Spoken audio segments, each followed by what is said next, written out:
104.7 The Cave, KKLH, Marshfield, Springfield. Broadcasting from the Lorenz Plumbing, Heating, and Air Studios. Your home for the Kansas City Chiefs. Touchdown!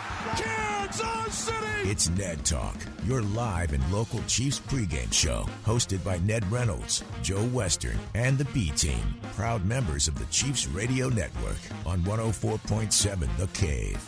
Wow, Ned, this is a rarity. We're here early on a Sunday. We don't get these very often, do we? Back in the old days, it was a common factor to be at 10 o'clock in the morning because the games were always at noon. But the Chiefs are a viable entity for the networks, and the networks say later in the afternoon or at evening or at night, whatever the case may be. Just put them on. Just show them. Just get those Chiefs on the air. I'm Joe Westen. That's Ned Reynolds, Alex Scott, Josh Roberts, the B-Team with us today as we get set for the Chiefs and a divisional rival game between them and the Denver Broncos. Let's start out talking about last week's game. That, in my opinion, here my thoughts first, that was probably the ugliest Chiefs win I've seen so far. Pretty ugly game. Hardly an aesthetic 10 because, good gracious, teams made errors after error, fumbles after fumbles, and the Chiefs very fortunate to get a win. But what puzzled me about it was when they got into the overtime, they did everything right. All the passes complete, all the runs big. Why in the hell can't they do that during the course of the game? What on earth? Well, I just think that they'd worn the defense down in that game, and they were just able to march down the field and score and win that game. And how do you feel about the decisions that Todd Bowles made? He took a lot of guff for that. Should they have gone for the win or should they have gone for the tie? I know that traditionally on the road you take the tie. What was your thoughts? Well, when I would have gone for the win because this is a Tampa Bay Buccaneers team that's probably built for about 60 minutes of play and nothing beyond that. And I think you made a very cogent point. They were gassed at the end of that game, and Kansas City went right through them. Hey, it was not even a contest. And you know the rules in the NFL. If you score the touchdown and you have the ball, it's over. It's done. Now, field goal, it's not. The other team gets a chance. But Chiefs marched it right downfield, no problem at all. I would have gone for the win had I been the coach of that team. But hey, such is life, they didn't. One of the strong points for the Chiefs this season, Alec, has, of course, been that defense, but they did not show up their best last Sunday. Yeah, that was Monday. It was interesting to see. We spent all last show talking about how Tampa Bay was missing all those weapons, but they were able to still get the production going. And I think, credit to Baker Mayfield for making something out of nothing. Maybe the Chiefs didn't take the opponent as seriously as they maybe should have, but either way, it ended up being what Kansas City seems to put out on a regular basis now, another competitive game. I think I said 27-20. It ended up being 30-24, and it was about the pattern I expect from Kansas City these days. Spoiler alert, I'm going to probably say today's is probably going to look pretty darn similar to last week because it's just what they are playing right now. But you can complain, you can say, where's this, how's that not happening? But the only thing that matters is they haven't lost a game yet. So until that happens, it's hard to say they need to fix much of anything because whether the competition level's been high or the competition level's been low, they have played well enough to win. What did you think, Josh? I mean, not the best overall performance from the Chiefs offensively or defensively. Kind of didn't look great. Yeah, you're right. This is the first time that the defense didn't look spectacular. They looked like that Tampa Bay found gaps in the secondary, and they got a lot of chunk yards from the receivers, which were their third and fourth string receivers or whatever. So that wasn't great. But what's funny is I sent a text to everybody when the score was 24-17 because that's what I predicted the score to be. And I said that what's his name? DeAndre Hopkins. DeAndre Hopkins would have 2 touchdowns, and he did.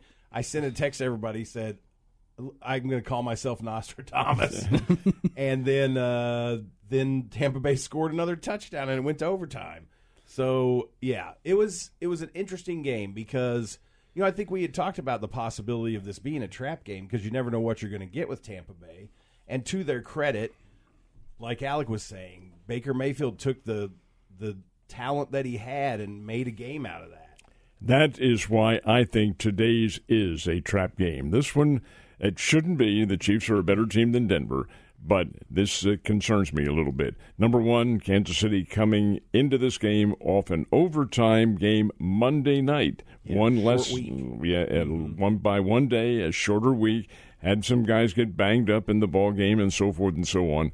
And Denver is not incapable. They're 5-4. Come on, they can play the game.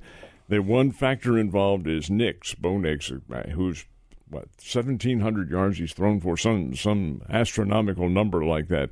But he hasn't seen a defense. Nor did Tampa Bay. Baker Mayfield. They didn't put the pressure on him the way I thought they would, and he was able to escape. Well, can Nix do that too? Pretty good lateral runner. Anyway, this one has me concerned. We'll talk about that a little bit later. Let's talk about it right now because we've got Kevin on the line. Kevin is our we have him on a couple of times a year. Kevin, how are you? Are you there, Kevin? Good, fellas. Yeah, good morning. Kevin's out in Denver. He's our resident Denver expert, so we like to have him on a couple of times a year so that we can talk about what's going on. I may have to translate for these guys, Kevin, because I forgot to get them their headphones to let you know what's going on. Ned's got something right away. Want to know, Kevin, your first experience of the year, or at least of the fall, with snow? Oh, my God. I think my back is broken from shoveling. We always kind of enjoy the first snow here in Denver because it's pretty in the fall. You know, the colors of fall are still there. But, man, we got – I think I heard most in November since 1923. So while it's pretty, it's now really slushy and gross. Wow. Well, how about if we put an addendum before both Congresses in Missouri and in Colorado? You keep it out there for the year. Can you do that? Yeah, we'll try. All right, Kevin, tell us about the Denver Broncos. What's going on there? What's your thoughts on this team this year? It's interesting team, right? So it's year two of Sean Payton. New ownership came in a little bit ago, and the quarterback situation, of course, is top problem that we had since Payton left, and they kind of turned it around a little bit, and I'm kind of surprised we're 5-4. I thought it would be maybe a little bit worse, especially how we got off to start the season. And I think people are getting a little more optimistic. I think our defense definitely. I mean, don't forget, like we gave up 72 points to the Dolphins recently, and all of a sudden, even though Baltimore kind of gave it to us yesterday or last weekend, I think our defense is legit, and they're keeping us in games. And what we've done for the past few years is lose close games. Find a way to lose a close game. It could be a challenge that went wrong. It could be a missed field goal. It could be a bad call late or timeout. And we're now kind of winning some of those. So I think we're pretty optimistic. I don't think we think we're going to be in the AFC Championship game, but people around here are feeling decent. Kevin, can you see personally, this is subjective on your part, can you see an improvement in this team from Broncos teams of the past? I mean, depending on which teams you're talking about of the past, but yes, the recent ones for sure. We have a defense, we have a pass rush, we appear to maybe have a quarterback. We maybe have the right coach. And Vance Joseph, who, if people remember, was our former head coach, is now our D coordinator. And he seems to be clicking there pretty well. And they seem to like each other, which I think maybe wasn't happening in the past couple years, where maybe, the locker room was a little bit divided. It seems like they're all pretty happy with one another, and they're cheering for each other and not dividing the team. And what's your opinion been of Bo Nix so far? I mean, they obviously needed a quarterback upgrade over these past couple of years, and I know he's a rookie, but he certainly seems like he's shown flashes. He's doing some serious on-the-job learning. There's definitely been some mistakes, but I feel like you have to be encouraged by what you've seen so far. Right. I think for the first few games, they were playing it kind of simple with him, like just check down, don't take a sack. don't throw a pick. But then, those 4-yard passes on 3rd and 5 get a little old. They've kind of opened it up a little bit. And when you look at the draft, guys, I mean, you go Caleb Williams and then Daniels and May and Penix and McCarthy and then it's Nix. And I'm like, I don't know. Maybe I would take Daniels ahead of him, but I think Nix is outperforming his rookie class, which is kind of amazing considering the class. And when you get him at the 12th pick as the 5th quarterback, I think he's doing all right. And I think one thing that is surprising people around here, including me, is his legs. He's making plays with his legs, and people didn't realize how quick he is. And he's getting a lot of first downs running, and he's not just a drop-back passer. And remember, he's a pretty older guy for a rookie. He played like almost the most college games ever in college football. So he knows how to read, at the line of scrimmage. But when he takes off, like he's gotten some legit like 3rd and 12 first downs with his feet, which has been nice to see. It's interesting you bring that up, too, because he is a little bit older than the others, but he also has a former quarterback as his head coach. Sean Payton was at Eastern Illinois, as a matter of fact, and broadcast one of his games at Eastern Illinois when they played Missouri State. But nonetheless, Payton had some success. Can you see his influence with what Nix does? Yes, and by the way, thank you for dating yourself. I have. Believe me, I have. I think there was a little skepticism here. Like, last year wasn't awesome, of course, but we knew it would take a minute. I think there was some skepticism that Sean Payton, everyone's called him this, like, quarterback guru, right? And when he was with Dallas. But when he was with New Orleans, he had Drew Brees. Like, that's kind of easy to coach a brilliant mind like Drew Brees.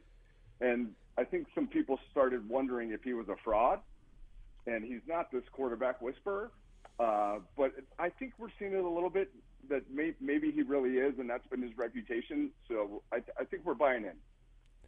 The thing about it is that I don't think in the very brief time that Nix has been in the NFL, he saw the Ravens defense last week, and there was a lot of pressure on him. But the pressure put on by the Chiefs is a little bit different story. It's arguably the best defense in the NFL. Would you be surprised if he is able to be effective against a defense that puts a lot of pressure on him? I think he's going to see something he hasn't seen. So it's a good point, Ed. I think what will probably happen is he'll start really quickly checking down when he sees the defense that Spags has, right, that he has not seen yet, that is creative and brings stuff from different sides. They go left, then they go right, then they go middle, and they want you to throw the ball where you don't want to throw the ball. And I think Spags will kind of mess with his head a little bit, and it'll be a bit of a chess game early. And I could see him just checking down, and it's 3rd and 8, and then he throws it for 3 yards, and we punt. I could also see him taking off too quick because he might have happy feet seeing these guys coming. That will be interesting to see in the first half. I think we'll probably make an adjustment, but yeah, he'll see something he hasn't seen today for sure. One of the things that I found interesting in last week's game, the success that Baker Mayfield had, was that he was able to get, Ned was talking about not getting any pressure on Baker Mayfield. He was throwing the ball out of there in less than 3 seconds. So is this a blueprint? Is this something that Bo Nix can do to be successful today against the Chiefs? I think that was probably really good to watch. And by the way, I think it's helpful to the Broncos that it's a short week, right? Mm-hmm. You guys played Monday. Mm-hmm. But when you saw Baker plant his back foot, the ball was out, right? Yeah. And I think Bo needs to do that without kind of like tiptoeing and dancing and having happy feet. And by the way, I was impressed by Baker, like in that weather, and like yeah, as soon as he took 3 steps and planted his right foot, that ball was gone. He's a gamer, and I don't think he gets enough respect. But I do think that's probably the tape they were looking at and saying, Bo, you got to do this, and you got to get rid of it real quick, and you got to throw it very, very strongly. No, like lobbing it over the middle.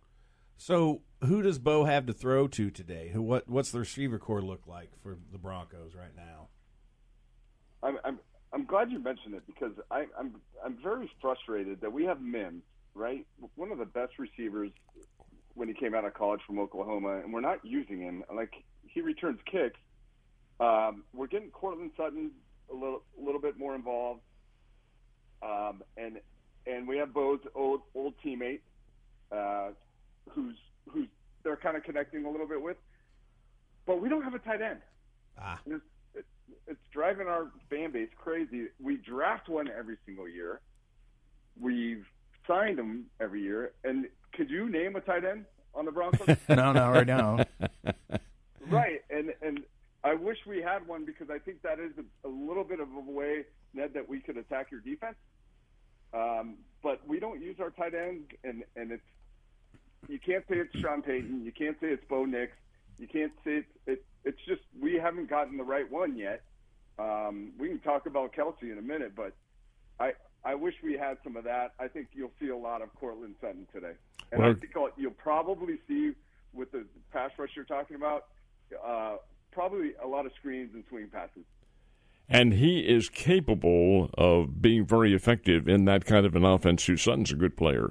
SMU guy he came from a wide-open offense and comes into a program that Sean Payton has established there. How do you rate the defense? Because defense last week gave up 41 points to a pretty good Ravens team. How did they react? So I would kind of throw away last week. Baltimore had a bad loss coming in, right? And they were fired up, and I think we got a little bit outcoached. But I think our defense is legit. I think it's as good as Kansas City's. I think we have one of the best corners in the league in Surtain. We kind of have a pass rush now. Allen's been really kind of a good surprise. We're a little banged up. But if you look at the games before Baltimore, we were getting turnovers. And we were holding people lower than you would expect. And I think we are a legit defense. And that's why, guys, I'm right with Kevin here. I think this team, this is a dangerous game. I wouldn't call it a trap game, but I would call it a dangerous one. And Kansas City better not take this team lightly, as they may have against Tampa Bay last week. It's Ned Talk on 104.7 The Cape, your local live sports talk show. Joe Weston, Ned Reynolds, Alex Scott, Josh Robert. Kevin is on the phone with us from Denver, and we're talking about the Broncos, who the Chiefs play today. But Kevin, before we send you back to the snow, I've got about 2 minutes to give to you to talk to us about Deion Sanders and Colorado Buffaloes. Why do you always do this? Because I know that this is near and dear to your heart, and and they're having a pretty decent season. There's some talk that they could make the top 12 before the end of the season. Okay, so then I can ask you about the Raiders. Is that fair? No comment. No comment. I'm a little surprised. So they're kind of like a three-man team. They have two of the best players in the country. I think Travis Hunter should win the Heisman. Maybe the running back from Boise deserves it, but Travis Hunter plays 140 snaps every game, and he's incredible. And he catches touchdowns, and he stops touchdowns, and he takes back touchdowns as a corner. I think the best way to say it's kind of a cliche is that it used to be a bunch of sizzle, and now it's sizzle and steak. Like they have some guys up front versus just skill players. I don't think Deion's the coach of any of it, but he's the CEO. The one thing I would say when you talk about the playoffs is they only have 2 wins over bowl teams. One of them is Colorado State. Sorry to mention that. The other one is Cincinnati. Those aren't 2 great wins, right? So they beat Texas Tech on the road. That was a toss-up game. But if it comes down to 2 lost teams, you're looking at Ole Miss, Bama, Clemson. Or like I don't see how they get in with their strength of schedule, even if they win out. But I do think the rest of their schedule could win out. And I think they will be in the conversation if they do that. They're not going to have those big wins that some of the other teams I just mentioned have. But, man, they're selling out. every week, and they're making the money, and Deion's probably underpaid, and I'm not going to call him Coach Prime. All right, real quickly, is he there next year? I would bet a lot of money. No. So Okay, fair enough. I would say what he has. So he has his son's a safety, who's a senior. His other son's a quarterback, who might be the number 1 pick. His other kind of third son is Travis Hunter, who might be the number 2 pick. And when you look around, like I was kind of thinking about this with the Kelsey brothers. Like Jason Kelsey just retired. They just got $100 million to do a podcast on Amazon. Yep. Like Deion is probably making $3 million to you, and they're not going to pay him a bunch of money. He could go do anything and make 20 times what he's making at Boulder. And I think once those 3 dudes are all gone, it's going to be hard to turn down. Now, I would also say this, and maybe I'll predict this, so record this, Joe. Okay. Florida State's going to have a coach opening. Yeah, that's true. Where did Deion go to college? Florida State. Exactly. Absolutely. Played for Bobby All right. Bowden. Fair enough. And after they got buried by Notre Dame last night, I think that job is Norville's job is very, very much in question, and I think you make a cogent point. But if you're a columnist, which you are not, Kevin, and you have a chance, don't even bring that up to Deion Sanders, because you're one of them. Get him out of here. Thanks, Kevin. Well, the one thing that he's greatest at is recruiting. And where's the richest talent in the country? It's probably Texas and Florida. And if he goes back to Florida State, oh, my God. Yeah. Can you imagine the roster he could build? Yeah. Thanks, Kevin, for being on with us. You tell the family we love them, and we'll talk to you guys soon, okay? Thanks for having me, guys. Good luck. Bye. We'll talk to you the first week of January, okay? 26-19 Chiefs. Yeah. It's Ned Talk on 104.7 The Cave. When we come back, we'll talk about our question of the week. You're listening to Ned Talk on 104.7 The Cave, a proud member of the Chiefs Radio Network. Back to Ned Talk on 104.7 The Cave, a proud member of the Chiefs Radio Network. About 30 minutes away from the start of the Chiefs pregame show right here on 104.7 The Cave, your home for the Kansas City Chiefs, right here in Southwest Missouri. Joe Westen, Ned Reynolds, Alex Scott, Josh Roberts. We did our very first Ned Talk Facebook question. I don't know why it took so long for me to get around to doing this. I just woke up the other day and thought, it's probably a good idea. And our question was, should the Chiefs sit Patrick Mahomes a couple of games to rest his ankles? Because there was a couple of scary moments in that game last week, Ned. It looked like he was not going to be able to get up off the sideline at one point. They had to be helped across the field, and then next thing you know is back out there playing football. Now, can you recall his quote after that game? No, I don't. What he said was, I was more scared than I was hurt, because he had he had hit that ankle before in previous games. And the way when you have a hyperextension or a sprain like that, there's an instant, feels like a hot knife is stuck in, and then it goes away when you get that blood flowing again. That's what hit him. He was afraid it may have been worse than it really was. But should they sit him? Do you want us to answer that ourselves? Or I want to talk about, first of all, the listeners' responses, because we had some really nice response to this question this week. I had several people just answer yes. Eric and Sean both said yes to the question. And I had a lot of people who answered the question with you're not going to be able to keep Patrick Mahomes off the field.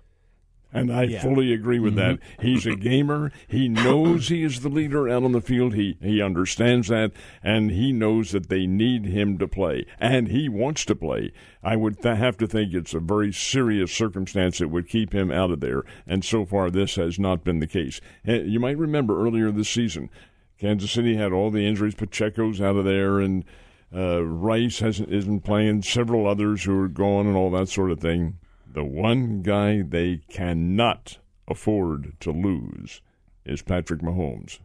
And that's a given. Therefore, he knows that. I think he'll continue to play. Let me be the devil's advocate here. This question, and look at this very moment in the schedule. They're playing the Broncos, the Bills, and the Panthers over the next 3 weeks. Say that Coach gets up this morning and says, "Let's set Patrick. Let's set him for 2 games because of the ankles. Let's let him heal. Let's let him be 100% rather than worry about records or anything like that." I mean, because really, nothing matters. The Chiefs are going to make the playoffs unless something dramatic happens, and one of those dramatic things would be him getting hurt and not being able to return. So as devil's advocate on this, I'm saying to you and to everybody in the room, and get your opinions on this, is set him for a couple of games, let him heal up, come back at closer to 100%, and play on from there to wrap up this season and the schedule. It's not the coach's decision. Yes, he is the CEO of the operation, but if the medical people say, nah, he's all right, let him play, he plays. If the medical people say he's not all right, he has a chance at having more damage, which evidently he does not, then maybe you consider sitting him down. But the overwhelming odds are that he can talk, number one, and number two is that he does play. What do you think? Yeah, I mean, I'm going to point to the drama that's been unfolding in Indianapolis this year, where the quarterback tapped the helmet and checked out, and after the game they asked, "What's up?" He said, "Oh, I'm tired." just was gassed. And your quarterback is your face of the franchise. He's the team. Whether the team believes it or not, every NFL team is going to throw a captain patch on the quarterback's jersey because that's just what has to happen for the branding, almost more than anything. Yeah. And if your quarterback is being told by the medical department you are well enough to play in games that still matter, and they want to rest him, and if the quarterback says, "Yeah, I'll take the rest," you'll lose the locker room if that were to happen, because no one, we're week 10, no one's 100% right now. Everybody's dealing with something.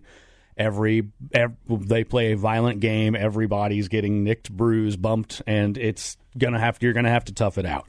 So while I understand the concern, the fact to me that he came back into the game last week and then have days off, maybe you don't hold him out of the game, you hold him out of practice. If he's a little banged up, you want to rest. Okay, don't practice him as hard. He's earned that. He's a veteran at this point, so you keep him out of the practices, but then you put him out on the field.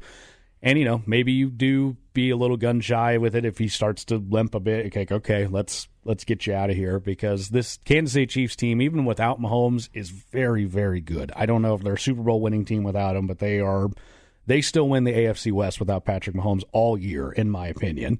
So if I can understand wanting to play it a little safe, but for his reputation is how I'll put it, no, you can't sit him.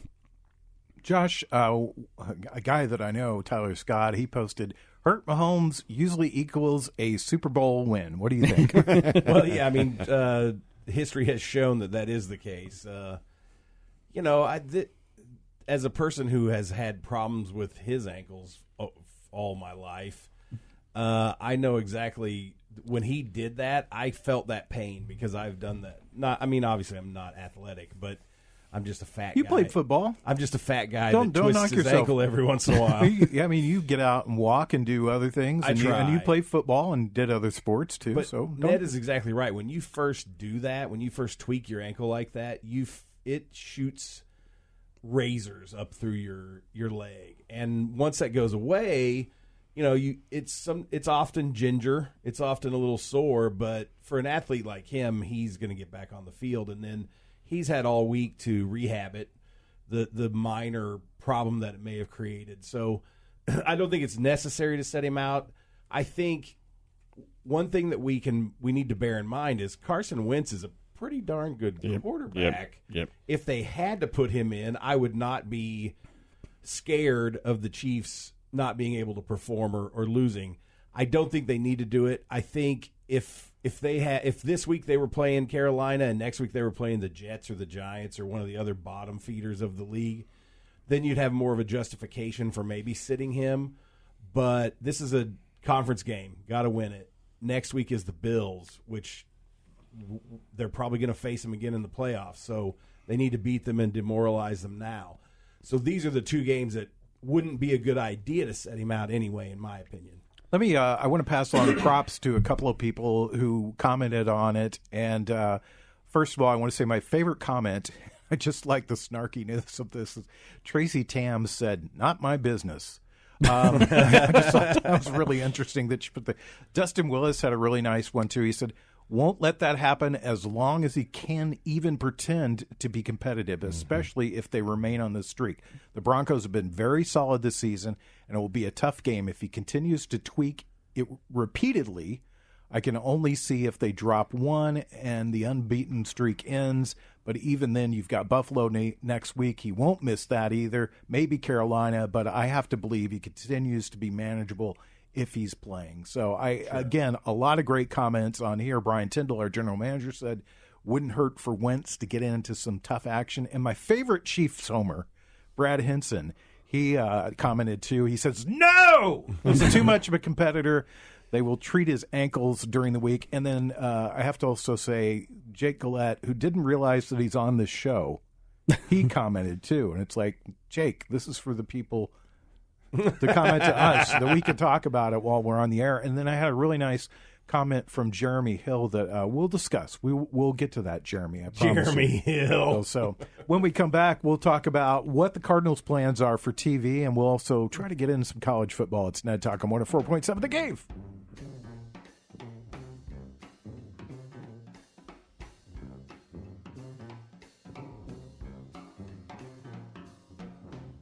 You're listening to Ned Talk on 104.7 The Cave, a proud member of the Chiefs Radio Network.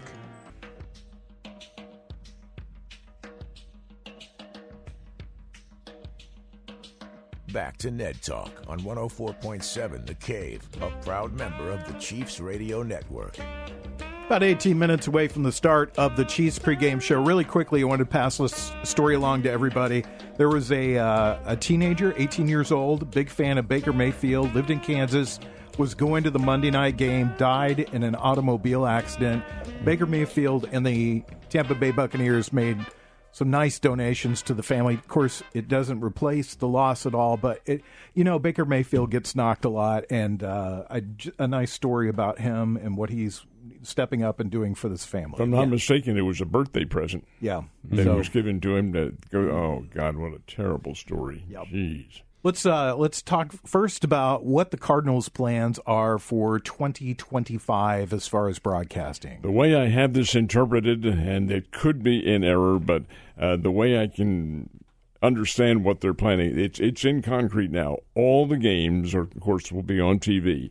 They will be on the FanDuel, which is the old Bally's, just as it always was. No change except for the name of the app. FanDuel, they'll be there. But for those fans who don't have the FanDuel, the Bally's, on their system, they will go streaming with a special Cardinals app.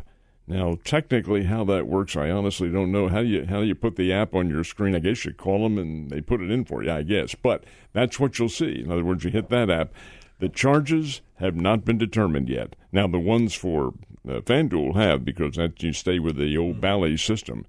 But in this case, you have only that one app. This is the way I think I'm going to go. That one app, you hit it, you get every Cardinals game. Again, the price will be determined probably in the next couple of weeks, I would imagine. But they will be the two systems. Is that right? Yeah, that's how I've interpreted it as well. And, I've got a little experience with it because right now we are in my household, we're on a TV provider that does not have Bally, or now FanDuel. But you can download the FanDuel app. It streams just like any of the other streaming apps. And while what's been the precedent is that the Cardinals were not on there, but the Blues were. Mm-hmm. You could watch the Blues games through the Bally Sports app, which is now how we are watching Blues games through the FanDuel Sports app. And you are right. It's up to this point. It's the same people. It's the same podcast and everything. It's just their microphones have an FD as opposed to a B on it. Exactly. So it doesn't make a big difference for us at home. But from my understanding is now you're going to be able to do the same thing with the Cardinals. If you don't have a provider that provides Bally Sports, you can still go directly to the FanDuel app, and I keep interchanging their names here. You can go directly to the FanDuel app, and you will be able to buy into, I don't know if it'll be a tiered thing. We're going to have to wait and see on that, but you're going to be able to pick a TV provider that does not carry FanDuel, but still get the Cardinals, which for me who was sick of direct. I was only on DirecTV because they had Bally, and then they lost all these other channels. Then I tried Fubo, which carried Bally, but I didn't care for a lot of their other interfaces, and they were expensive. This is seeming up to be a good option for a fan like me who wants a different TV provider but still wants to watch the Cardinals. Now, the real question involved is, do the Cardinals have a product that you want to see? Yeah. And that is very much in question. Exactly. Not for me, they don't. Well, it's important for all these teams that have not played well and now are having to put a product out there on their own networks about, can we sell this? How much advertising?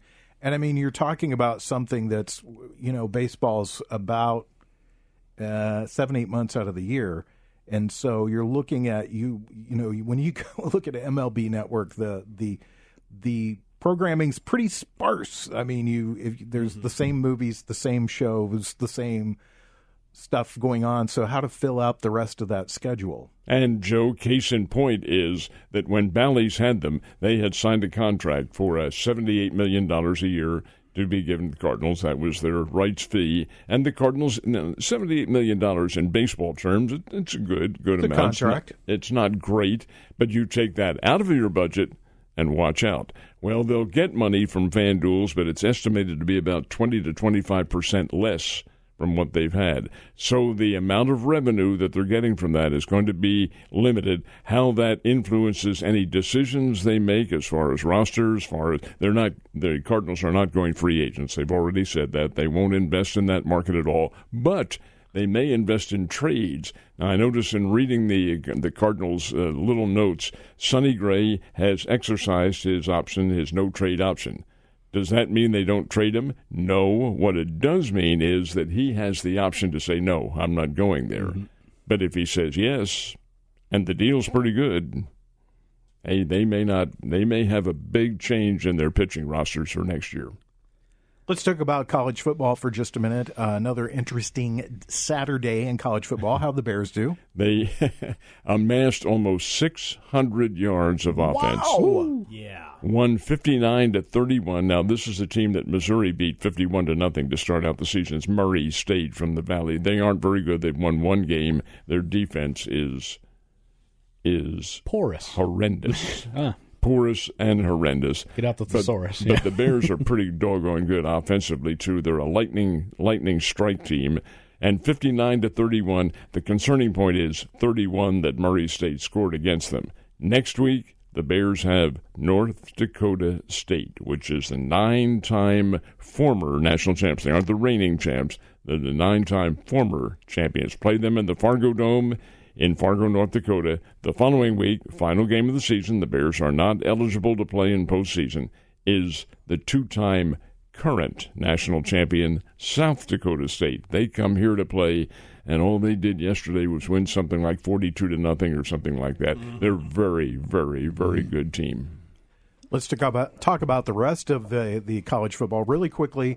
MU, how'd they do yesterday? Got a win against Oklahoma. It's 15 years too late, but they exercised some demons. For me, no one on that roster or in that staff probably has any experience from MU coaching against OU, but that was the bully that they couldn't get by in those good Mizzou teams in the late 2000s, early 2010s. So that felt good to get a win and a wild finish. And 2 Joe, scooping scores, a couple late touchdowns. It was crazy. It didn't look like it was going to happen at first, because here you have a tie game, and here's a Mizzou fumble. Scooped up and taken into the end zone with about, 2.5 minutes to go, something like that. And Oklahoma has the lead. Well, the way the new quarterback in there, Pine, was throwing the ball, hey, it's game's over. And then all of a sudden, Missouri takes it down, ties the game, and then the Tigers get the ball back. And Oklahoma comes up with the fumble. All this within about a 2-minute span, and Missouri takes it in for what turns out to be the winning touchdown. It was a wild finish. Mm-hmm. Wild. Great win for Mizzou. And Alabama, come on. Alabama woke up. Jalen Milroe scored 4 rushing touchdowns himself. They destroyed LSU, which I always love because it's a big rivalry game. And the final score was 42-13, but it was really 42-6 because put in their it was 35-6, and Alabama put in their backup quarterback, and he still scored a touchdown. Keep in mind where it was. Oh yeah, it was like in Death Valley, so that was big for Alabama. That's what they needed to get that. I think Jalen Milroe is a talented guy, and where they go, he will lead them. So that's what it's going to take. That stadium's excitement deflated in a hurry. Oh, yeah. The game was close for the first quarter. Yeah, well, they all are. And then it wasn't close after that. And Georgia was upset yesterday, right? Yep. Georgia lost. They were upset because they got upset. Miami lost. And here, Utah lost by 1 to Brigham Young. That's Utah a big one. And Indiana won. They beat Michigan 20-15. They're 10-0 for the first time ever in their history. All right. When we come back, we'll give you our picks for today's game. It's Ned Talk on 104.7 The Cave. You're listening to Ned Talk on 104.7 The Cave, a proud member of the Chiefs Radio Network.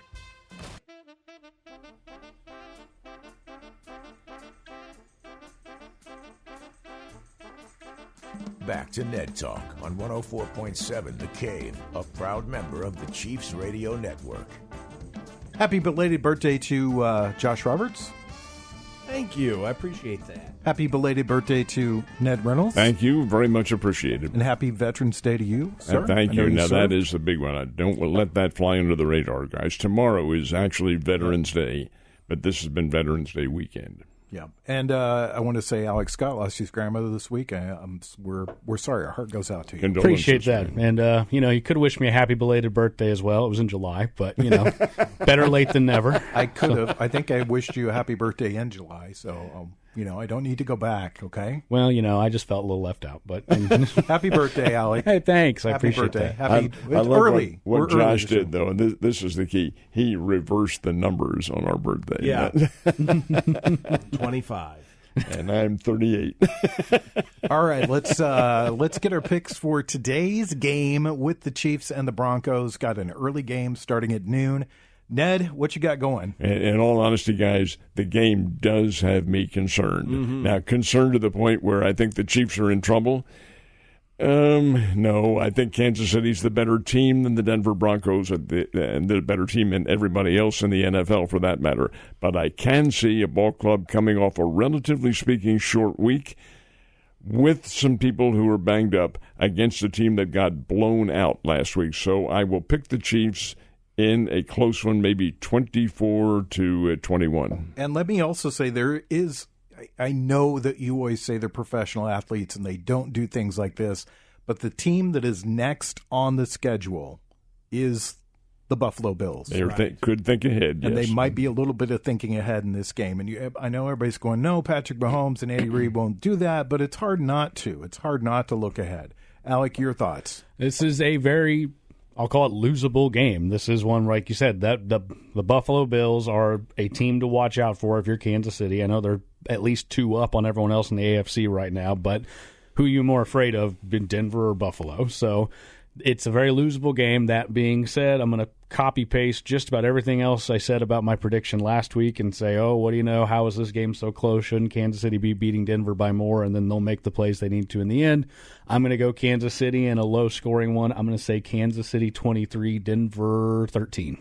What do you think, Josh? Well, I think Kevin is right. The Broncos have lost close games this year, which means they're right there on the edge of being, like a 8-2 team.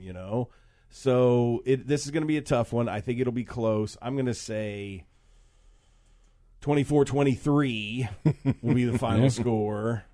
Chiefs eke it out. In my Costanza worldview, I am taking the Chiefs to win today, and I'm picking them to win big. So that means my gut tells me it's a close game with the Broncos eking out a win. So we'll see how all this works out for me. I want to say thanks to Corbin Campbell, Brian Tyndall, Mike Holmes, and, of course, our guy that takes care of the games for us, Nick Fury. We'll be on next Sunday at 1 o'clock when the Chiefs take on the Bills. Enjoy the Kingdom Show tomorrow night. Enjoy the game. It's coming up right here on 104.7 The Cave.